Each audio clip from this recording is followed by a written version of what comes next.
Chicken for Breakfast, the podcast where we have all the answers to one very simple question. What's cooking?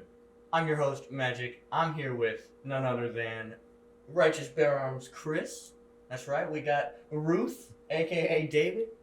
Thanks for having me. Oh, we're already in character. I cannot wait. This is such an exciting episode of Chicken for Breakfast because we're gonna talk about something, a new installment to the channel that we've been working on for a while. But before we get into that, Chris, this is actually your first podcast. How does that feel? It is. It's fantastic. I'm feeling great. Good. I'm feeling good. loose. Let's do this. Yeah. Show me how it's done.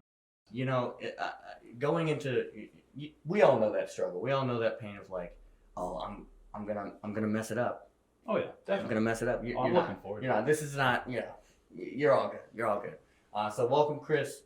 We've seen you before, but it's good to have you on the podcast. So we just started playing BG3, Baldur's Gate 3, and this was actually Chris's idea. Chris, how do you feel about Baldur's Gate and how it's been going so far? Well, like anything, when you get a group of people together, it starts off a little rough. You know, you have your trials and tribulations in the beginning, but we're finding our stride for sure. We're definitely coming together. We're finding our strengths, you know, overcoming our weaknesses, you know, coming together as a little tribe of three and finding out what we can do. 100%. You know, we're definitely, it's definitely easier to pick each other up when we fall down than many times that we fall down. I agree. Well, I think right now I think the only person who's been down so many times is me. I think I'm the only person. I think there's a common denominator. You know, and a lot of these fights. I'll take that. I will say we're also kind of playing on a harder mode because typically, whether you're playing solo or you're playing with a party, you always have four because you can get those NPCs to, you know, you can play with them and they're on your team and you can fight with them. But we're running it with only three of us. Like we refuse to get help. Yeah. So with that aspect, we're not doing too bad. And this is your first time through the game. Like you have never played this before or on your own. You only play during our That is true. Have you ever played anything like this before?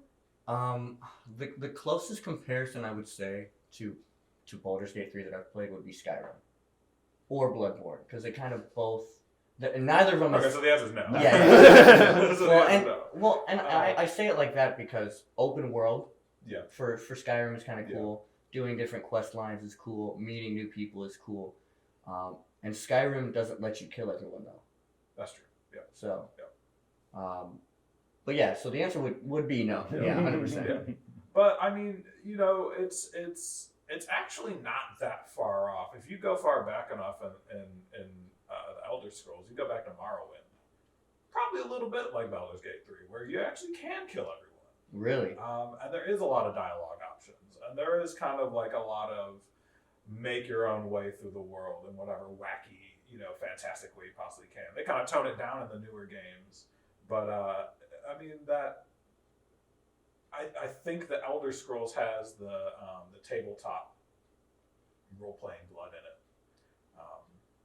So it's not too far off. It's not too terribly far off. You always know your stuff, man. It's surprising how much you know things about a lot of things. You know, that's always been like the one quality. I'm like, oh man, David knows. It's funny what a lot of YouTube can do for you. You're also, and that kind of brings us to our next point. You're also, we've talked about it before. You like watching really long YouTube things. Yeah, I love it. It feeds my ADHD mind of that constant. Yeah. No, I just need that noise, and like, what's better than like a 24-hour Skyrim like retrospective? You've watched that? You've watched that? Oh yeah. What? Oh yeah. I mean, you watch it in chunks. It's not like you sit down and watch it. Like, you're not gonna see me from the next day. But you know, you do a little bit here and there. You know, I'll listen to it while I drive or like right before I go to sleep. I like to fall asleep to YouTube videos sometimes. Mm-hmm. Just have something like barely playing.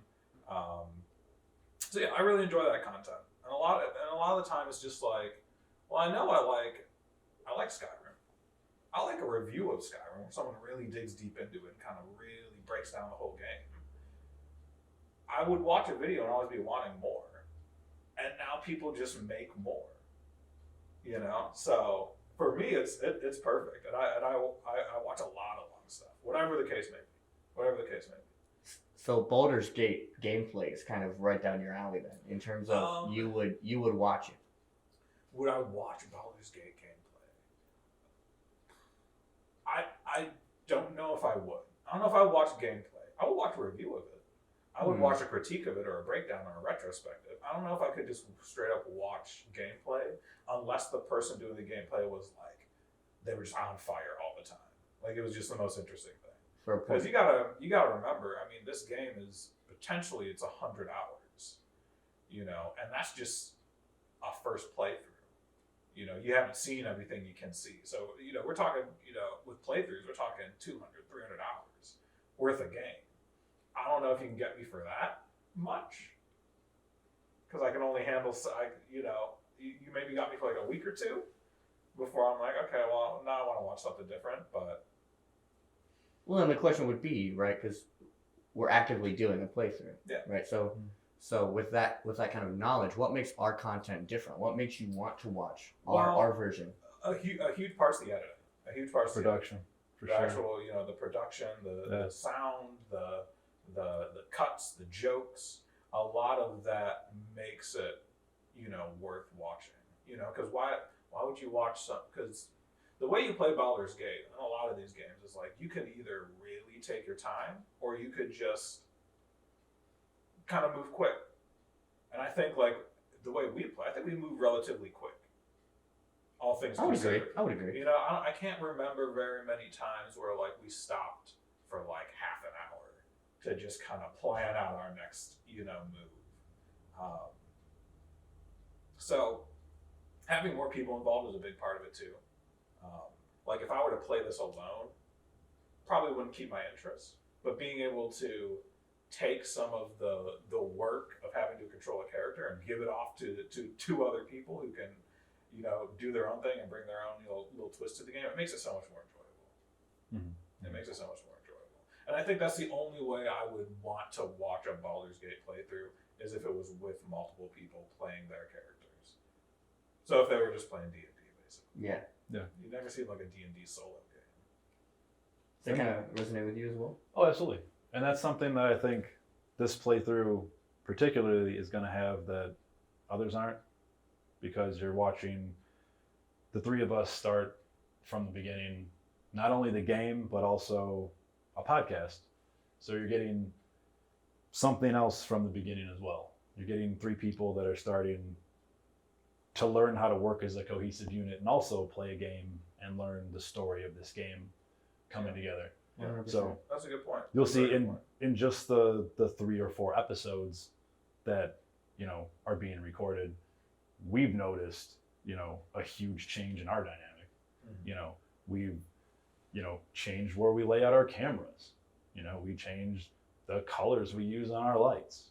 You know, just back end production stuff, you know, and the way Johnny will cut the video, things like that. Absolutely. I think that from the very beginning, and I think you said it perfectly. I think from the beginning, like we all knew each other before we started playing this game. We all worked together, right? So we know each other.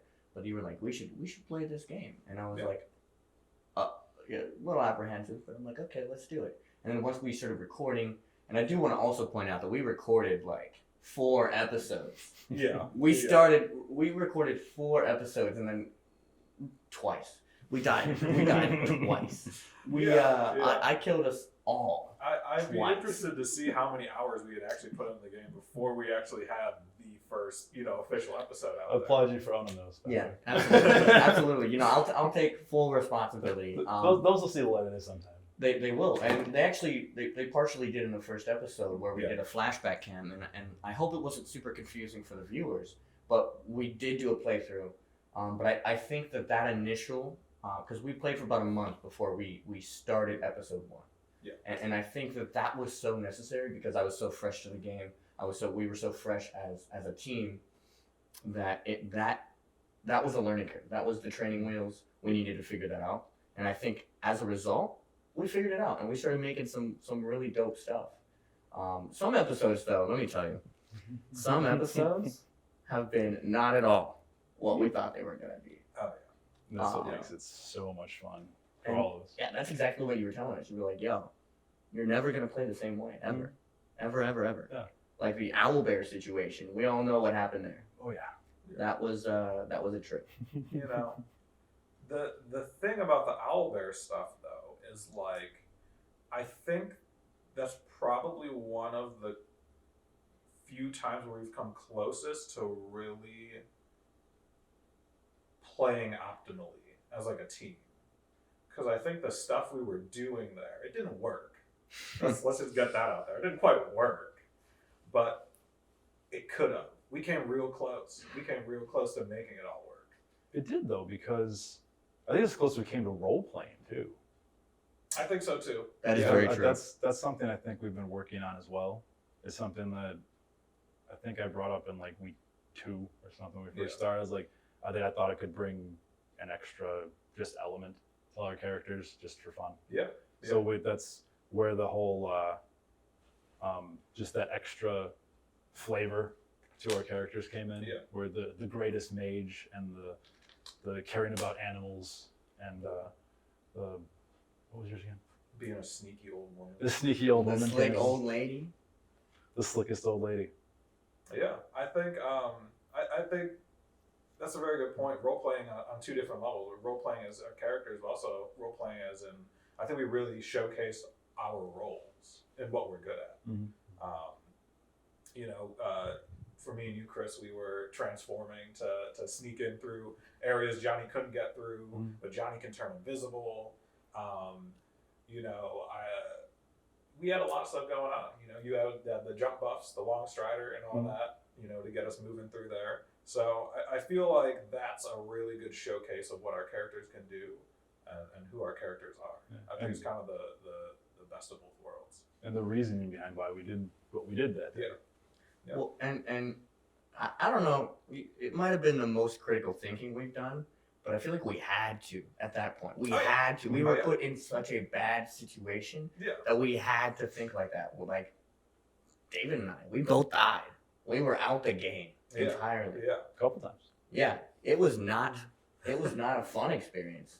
It was a fun experience playing the game. Yeah. But from like a character standpoint, like, why didn't you just leave him alone, man? Why didn't you just leave the skeleton alone? But it's fun. It's fun things like that. But that's the heart of the game. 100%. Is you just couldn't leave well enough alone. Right. And we didn't party wipe. We didn't party wipe. We did not. Made it through. We managed to survive. Well, and that's what that game's about. Is at least we survived. Well, when we were shooting afterwards, Chris was like, you know, guys, I'm sorry, I should have just left it alone. But like, you weren't the only one responsible there, because I didn't have to try to go back in and get the magical chest just to be a grand wizard, and y'all didn't have to come in and try to save me. And I appreciate that. I have to go get the magical chest now. I saw it glow, and now I have to jump off this cliff and go get it. And then that did not end well, and you ended up getting everything out the chest. And I did. Well, there was things were discovered.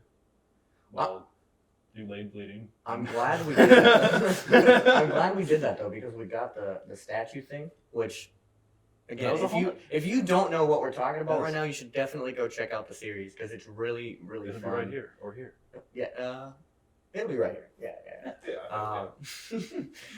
If you don't know what we're talking about, definitely go check it out. Our first few episodes, from episode 1 to episode 3, I think those 2 were our like ground.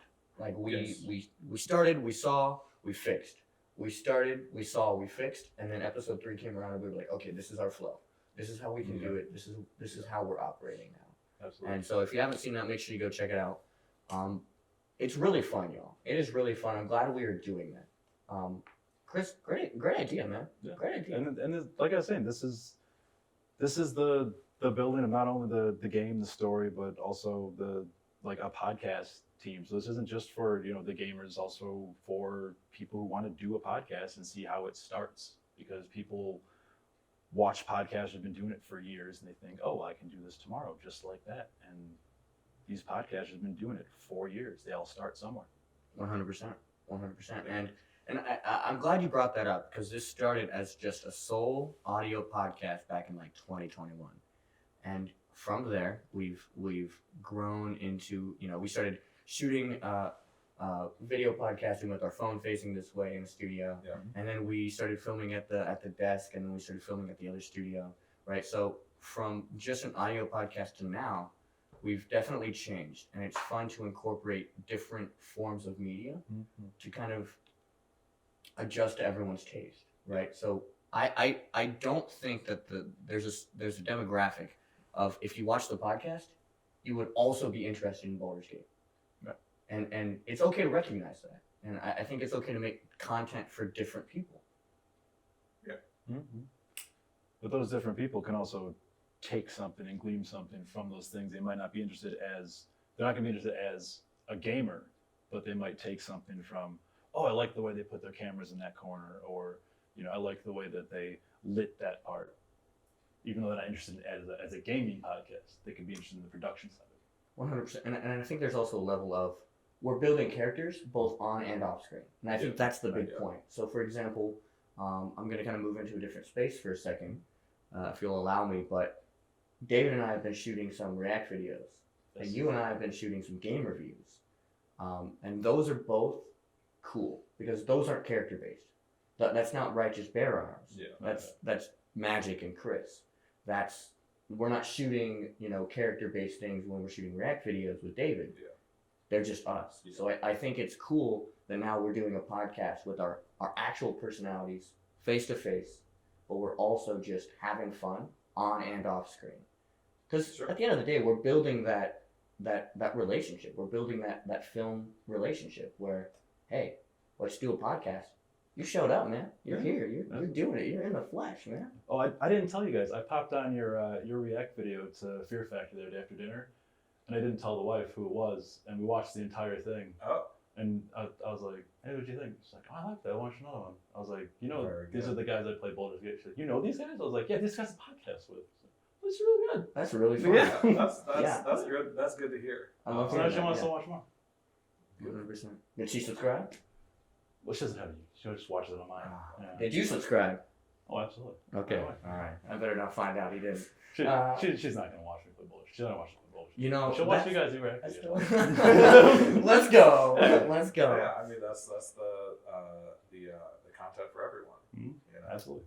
100%. And I think there's also a space in the future where maybe we don't do Baldur's Gate. You know, maybe we move on to other things.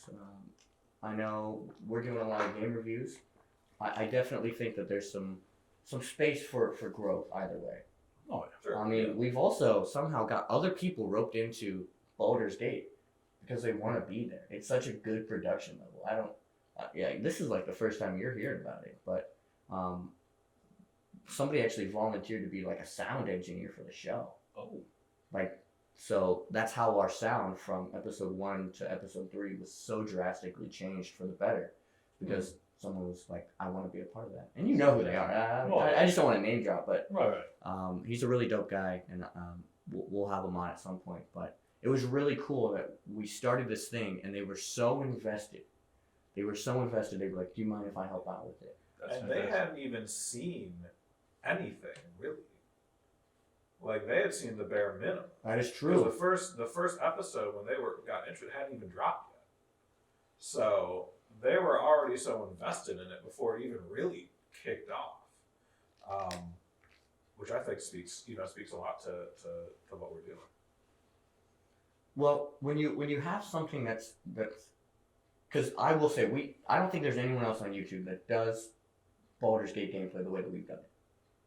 No. So I think that when you see something that's about to happen, you want in on it, and I can't blame you for that. I can't be mad about that. You know, and I'm very grateful for y'all and for that individual as well, who we'll have on, because of that fact of we're making something happen. We see the potential, we can help, and that's at the end of the day, that's what even this podcast is doing. It's really just networking with each other, strengthening the thing as a whole, right? Which is why I appreciate y'all being here, by the way. I don't know if I've ever said, I say this to David a lot. Like, I asked David the other day, like, why are you so invested? What'd you say, David? Yeah, we were talking about it the other day. My main investment was like, this is what I like to do. I mean, this is just what I like to do. And we're all pretty busy people. It's hard to do this stuff alone, but it's also just not as fun. I mean, having a group of people who, outside of work can do this stuff, it makes it so much more enjoyable. It's very few people, I think, want to leave their job, leave work, and then go do the exact same thing they were doing at work. But like, I love my work. I love my job. So being able to do it in my free time is like even better. And it gives me personal projects to continually work on. It gives me reasons to come out and try harder, do better. I mean, the set should be evident. Yeah. That like we enjoy what we do here, and I'm a part of it. 100%, man. And for the record, I'll say it again, but I super appreciate you and you as well, Chris, for really being a part of this and really taking initiative and helping out with. At the end of the day, it's not about channel analytics, but I mean, y'all are helping it grow, which is I owe a lot of gratitude for. But it's also just thanks for hanging out, y'all. Thanks for giving me something to do every Thursday night. Absolutely. And now Sundays and then New Year's Eve, Yeah. and then Yeah. it just grows. And the analytics are a great byproduct of getting to hang out and getting to do these things all the time and getting to do the things we love on a more regular basis. Yeah. Definitely. Because we're all production people, and we want to do these things all the time. And who doesn't want to play more video games with their friends? Yeah, I mean, realistically, like our job is playing video games. Our job is reacting to, funny videos on the internet. Our job is to sit down and just talk to each other, and that's cool. That's fun. It's funny, when I was growing up, and I don't know how much y'all can relate to this, but when I was growing up, my parents were always like, why are you watching someone play a video game? That's got to be the dumbest thing I've ever heard. Why are you watching someone play a video game when you could just play it yourself? And for a long time, I was like, that makes sense. But now that I'm in the seat of playing a video game and then releasing that to whoever wants to watch it, it's like, there's a different side of that you don't see, that you can't understand if you're not in the field. And maybe you can understand it. Maybe there's some people who are like, I know I'm not good at the game. That's why I like watching people. Or I know I can't get that game, so I like watching people do it. And that's one level of it. But for me, to just see both sides is kind of cool. It's kind of cool to do that after it was like a full circle moment for me. I'm like, oh man, I'm a YouTuber now. Yeah. What's kind of interesting about it is like people can ask you that question, and you don't necessarily ever really have an answer for them.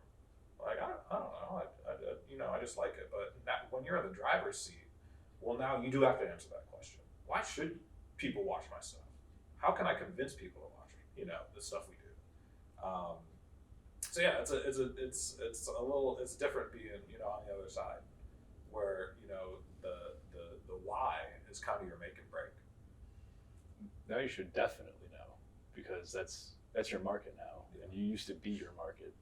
That is very true. So now you know your target market better than anybody, because you used to be your target market.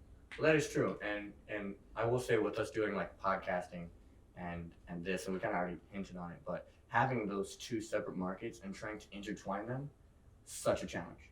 Yeah. Such a challenge. I think, and David and I have had some conversations about this as well, where we're always like, how do we do this? What do we do with this? How do we take this thing and tie it to this thing without being, I don't want to say overbearing, but how do you do it correctly? Try to force the square peg in the round hole. 100%. Yeah. And I think we're doing it. I think we're doing pretty good for all things considered. I mean, we're doing more things and at a higher level than I ever expected us to be doing. I think it's the production value is tying together, like we were saying, where people can come in and see that, the C4B TV is offering more in these separate areas than others are in single areas, where someone will have an hour and a half playthrough of BG3, and it'll be an hour and a half playthrough, and it'll be good, and it'll be a straight hour and a half playthrough, where our hour and a half playthrough will have cuts between the three cameras and close-ups and funny moments where you'll cut to videos of spinning around with pop music to it, little additions. I think that's what gets people. Right. We did a podcast with Owen a couple of weeks ago, and because he's the editor for some of our C4B TV videos, and we were talking about how like the edits on things make or break it easily. Yeah. If you don't keep the attention, like I think I'm with you, David. I don't think I would be able to watch BG3 without edits, without distracting it or adding those funny moments like flashback cams or why is Chris spinning around like a buffoon right now? Like, things like that I think are what make or break, and they add that production level of like, this is more than just a YouTube thing. This is this is entertainment. This is I'm watching this for fun because I'm invested. Yeah. And I think that goes double if you and for all the content, I think it goes double if you've played Baldur's Gate before, if you've seen Fear Factor, if you've watched some YouTube rewinds, if you've done any of the stuff we've done before. It really then comes down to like our little twists on it that make it worth watching. Because I've gone through like the Baldur's Gate 3 intro a few dozen times at this point. Like I've seen it all. Like it's not going to surprise me what choices are there, what the dialogue options look like, what the conversations play out is in a general sense. But like in all the times I've played it, I've never seen things go quite as wrong as when we've played it, or quite as right as well. So I think it's that little spice, that little twist, that little extra little something that makes it worth watching for people who've never played it and for people who have. Well, the problem is that I'm a curious mind and I want to touch everything. Absolutely. Yeah. Absolutely. And I'm the only one of the three of us who has never touched the game before playing it with y'all. Yeah. And that's I know nothing about it. I refuse to watch anything on it. Right. I will not watch anything on it because I do not want to know what's going to happen. That goes double Same. for me.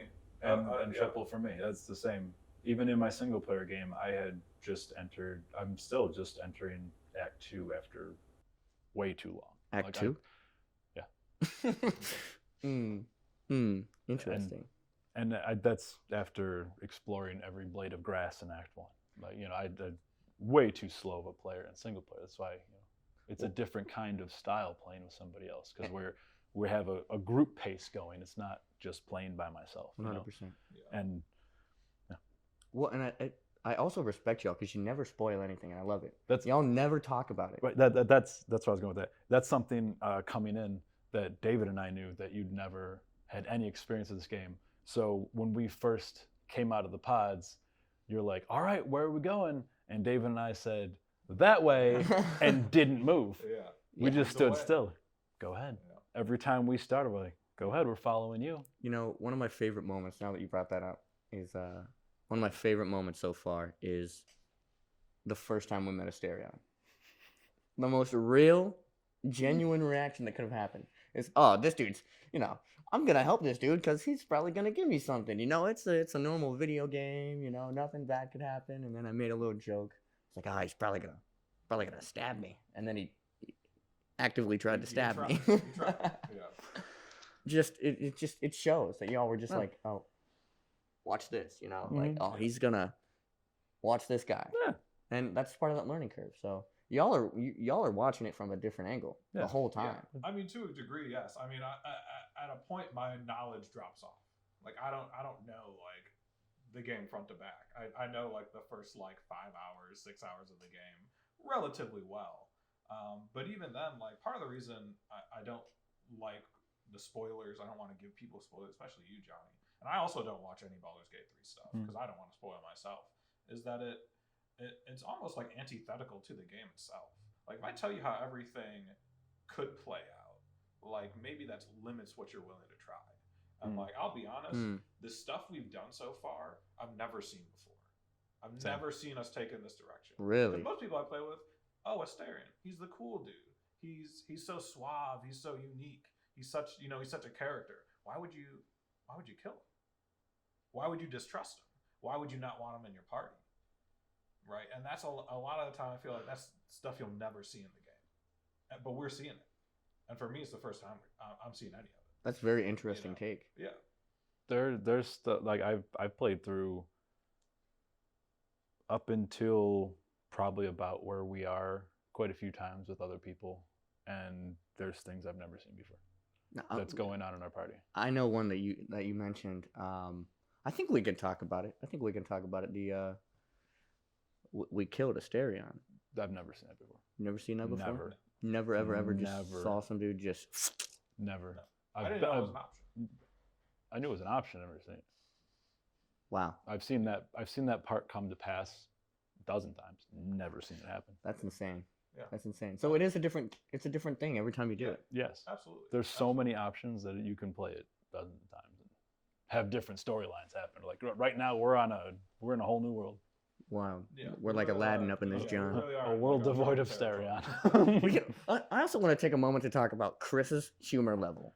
Your humor level is so it's fun, but it's kind of weird too. Oh, it's very weird. I can tell you're dad. Yeah, I can tell you're dad. Yeah. But it's fun. It's really dope. You make it very interesting. We also have a lot of outtakes that people don't see. We might have to find a platform to release those on because I'm very there's some gold. I'm There's very some gold in editable. there. Editable. That is very true. But it's real and it's genuine. And I think that the way that we've been doing it allows for that. It's not as I don't want to say professional. It's not the word I want to Profane? use. Is that the word? Maybe. See what I'm talking about. It's not at the same level as the podcast, if that makes sense. Like there's more freedom. There's less rules per se on how we can speak and engage because at the end of the day, it is a different thing. Yeah, maybe I'm not explaining it well. I think I kind of understand what you're saying. It is proper. Thank you. Yeah, That's the word. You didn't say it, but thank you for the thoughts. Yeah. Proper. I beamed it over to you. Yeah, using that mind flayer energy. Yeah, a little of that. But You're so good at using your mind flare energy. Yeah, that is real. Well, it always goes wrong, too. Yeah. Every time we try it. Well, it's because of that. It's that wisdom bonus that he has as a mage. Yeah. Yeah. And Was still, that, -1? I just can't roll. I just can't roll properly. Oh yeah, you're right. You're right. Yeah. What were you saying about the differences? It's just a different environment. It's a different environment. The game brings something out of you.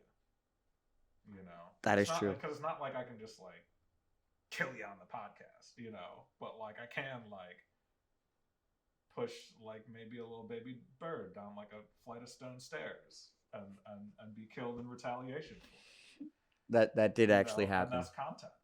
Yeah, that is true. Well, there's also a level of, and maybe I'm wrong, but for me, it feels different to be sitting in front of the cameras like this versus to be sitting in front of my camera at home just playing a game. Oh yeah. So I think that the comfort levels of us as individuals shows the most. That's what I'm trying to say. Sure. Our comfort levels show the most when we're playing Baldur's Gate 3 or sometimes even React videos. Yeah. Because we can be more true to our own persons. Sure. Yeah. I mean, you still have those moments you have to cut out, and y'all know what kind of stuff I'm talking about. But there's some things that that get to stay with us as a part of that as well, which is not at all a bad thing. Not at all a bad thing. No, It's probably less. It's less of a free form conversation there, and you're more distracted by game and conversation at the same time. That is true. Yeah. That is true, and that was something we had to work on, too. You kind of brought that up the other day about the talking to each other, how we. Yeah, well, we'll be sort of sucked into the game, and then we'll mention things that are going on in the game, and then there won't be any filler. 100%. Yeah. Like when we were watching the game and we're all just like so focused up. Yeah. We're all ready. We're thinking. We're like, all right, attack time. We're going through the rounds, but we're not doing things. We're like, all right, we'll strategize now. And we're going through phases. Like it might as well be on the screen, but we're like, we need to get that filler chat up. 100%. Yeah. And that doing podcasts like this really helps with that too. Right. And this podcast strategy. It's like, it's just like battle strategy. Look at this guy. Yeah. So at the end of the day, Yep. it's a really fun series. I definitely encourage everyone to go check it out if that sounds like something that they're interested in, of course. But the production value, really high, really good. And it keeps going up. Yeah, and that's really what it's about. At the end of the day, we all really just love doing this. Yeah. That's why we do it. Yep. Keeps us on our toes. Keep getting better. I mean, you gotta keep doing what you love to get better at it. You can't stagnate. Otherwise, you're not gonna get better. 100%. Yeah. Like podcasting. Yeah. So like you gotta come on again. I'll be here. 100%. I'll be here. How are you feeling up here? You know, how do you think it went? How are you enjoying I podcasting? think it went alright. You know, it's the first one, so I gotta come back so I can get better. 100%. 100%. Yeah. Any other game reviews? Anything you want to shout out? Anything that you got going on? I think we're gonna have you and I are gonna have a game review coming out for Pal World. That is true. Yeah. That is going very interestingly. That you got to be careful though. Got to be really careful. Yeah, I'm well beyond careful. I'm in the danger zone with that one. Yeah. The game has sucked away way too many hours of sleep that I shouldn't be having. That is, see, that's dangerous. That's That's very dangerous. dangerous. Pal World is a Fantastic. and we're gonna try to table it a little bit, but Pal World is a really, really, really dope experience. It's like one game, but it's not like another. It's like one game and another game. Yeah. It's like this one game and another game and another game, and then they took all the good parts of those games. It's like a dinosaur game and then like a little monster game and then another Viking game. And took the good parts of those games and then put them all in this game. And it's solid. Yeah, I like it. It's really interesting. It's really addicting. Very. I was addicted to the monster game when it first came out, and so I'm sure the dinosaur game too. Yeah. I played a lot of hours on that game. I had a problem with that one too for a while. Did you play that game? I've For those who don't know, we're talking about Ark. maybe played like an hour or two of it. See, that's a hard game to start. I will say, Ark is a hard game to get is. into. For me, it's like, and this goes for a lot of the games I play. Is like I really only play it if I have people to play with. And so if I can't get the boys on board, then like typically it's not happening. Mm-hmm. It's very rarely that I play a lot of games alone. Not too often anymore. Hey man, I've played a lot of those games solo for the longest time, so I'm used to it. But yeah, I definitely understand that. Me that too. attribute. I used to prefer playing alone, and then just over the years it just kind of switched to like, well, I don't know, I just kind of get bored alone, you know, unless it's something I've been playing like League of Legends. I can play League of Legends alone. I've been playing that game for years since it first came out. Like I play that alone. I can play Destiny 2 alone, but that's more out of like none of my friends want to touch the game. But yeah, so there are some games I can play alone, but for the most part, like if I'm picking up a new game, I'm probably looking to have a couple people play it with me. Same. I'm usually not buying a game unless I know a couple friends buying it. Which is why I haven't bought Pal World. Really quick, where can we find y'all? What do you want to shout out? Oh. Find me in Baldur's Gate 3. Yeah. Bear honor. I mean, you can C find for me. BTV. Yeah, you can find us here at C for BTV. I don't really have any social media. I always shout out the studio stuff. Studio 0216 Instagram, iPhone.cle Instagram. Maybe eventually I'll start my own thing and get it. I should, but it's more work. Slow process. It's more work, so we'll see about it. But yeah, I mean, ultimately, like if you want to find me, like here I am. Right, podcasts, reacting, playing games, all that type of stuff. He's got like, two coattails. Like we're fine. Yeah. I mean, he's got us covered. C for BTV. That's it. Yeah. It's nice and fresh. Y'all can find us. Keep the lookout for all the different forms of content coming out with these fine gentlemen right here. Thank you all so much for being on this episode. I cannot wait to see where the series takes us. And thank you all for being a part of the channel and everything we do. Catch you on the next one.